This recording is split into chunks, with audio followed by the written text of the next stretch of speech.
Chapter 11. Shifting Gears. I was bouncing an orange Nerf ball against the front door as I sat on the porch. I did it over and over for about an hour. I wasn't locked out. I was just waiting for Mom. When I saw her turn the corner on Queen Street about 5 houses down, I just kept throwing the ball harder and harder until she started up the sidewalk. Then I turned and let it all out.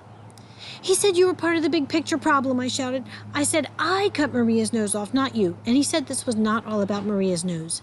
This was about how I make decisions. I told him I had dud meds and he wanted to know what doctors you'd taken me to. I told him I didn't know and that you rescued me from Grandma and he said special ed was going to help me get better. What does that mean?" "Calm down. You don't have to shout and stop picking at your head," she said, and glanced over her shoulder to see if the neighbors were listening. "Let's go inside and take some medicine and talk about it. And who is he, anyway?" "Special ed," I replied. "Oh, yeah, the guy with the 2 names, she muttered. We went into the house and I kept talking, but Mom didn't listen. "This place is a mess," she said and shook her head. "What have you been doing?" "I was flipping out," I said. "The bus driver called me a foster child and I thought they had taken you away because of what I'd done to Maria. I called you at work, but you wouldn't come to the phone. So I kept calling, but Tiffany said you were unavailable and I thought they arrested you instead of me. Then later, I thought you got sick of me and ran off again. And I told that to special ed and he said that my home life was a big part of my problem." "You told me you were not going to tear the house apart looking for your meds," she said. "I had a bad day," I said. "We all have bad days," she replied. "You just have to deal with them." Mom reached into her purse and took out the plastic vial of medicine for me. She shook 1 pill into her hand. "You didn't leave a number where you could be reached. Otherwise, I would have called you back." She slipped half a pill between my lips.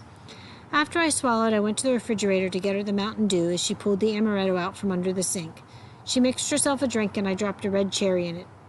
"So he said I'm to blame?" she asked after a minute. "He wanted to know how I felt after you abandoned me. I left you with your grandmother. She was mean," I said. "And I told that to special ed too." "What else did you tell him?"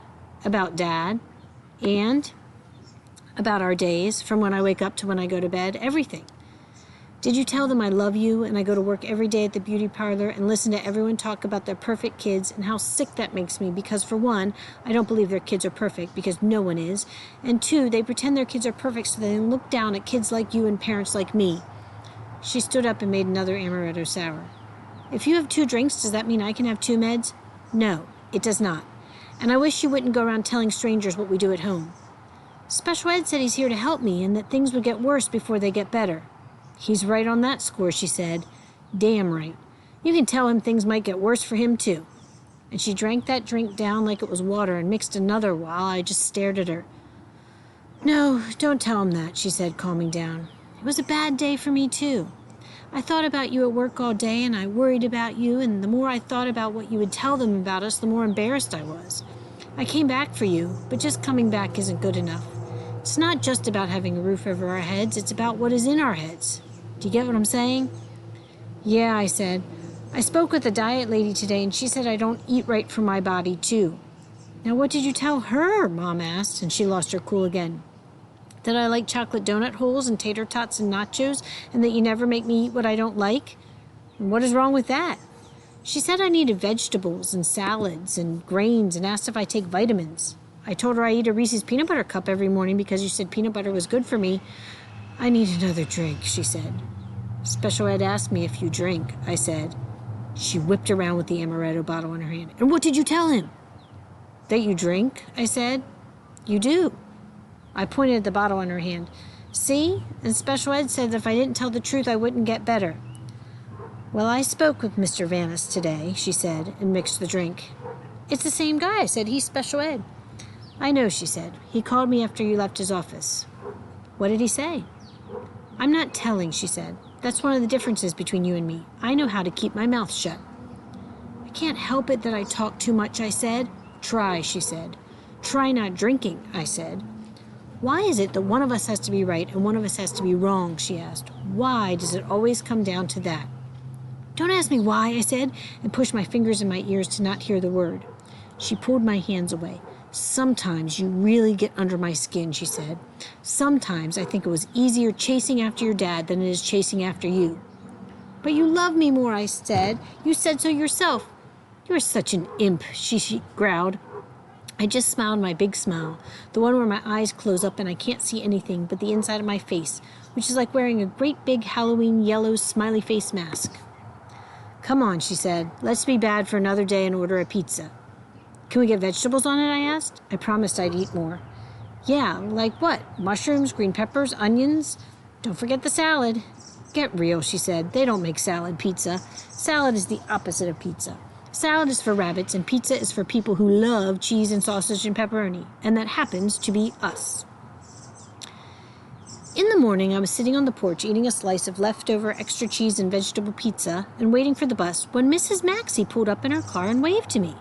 And she was smiling, too, which was a good thing, or I would have turned right around and dashed into the house and locked the door. When she got out of her car, she was carrying a brown paper bag in her purse.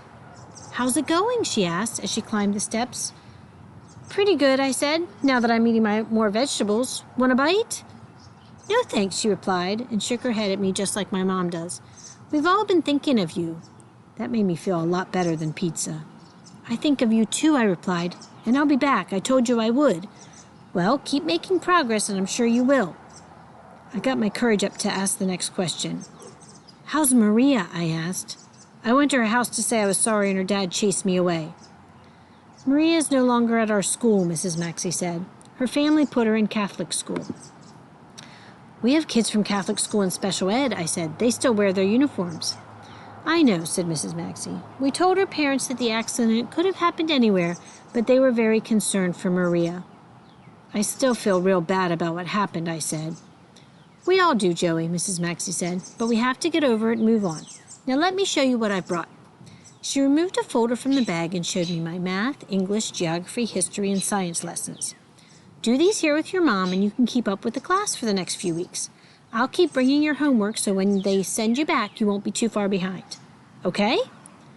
"Does this mean they're sending me back in 6 weeks?" I asked. "That is up to someone else," she said, "but Mr. Vanos called and asked me to keep up with your assignments so if and when you do come back you can jump right in."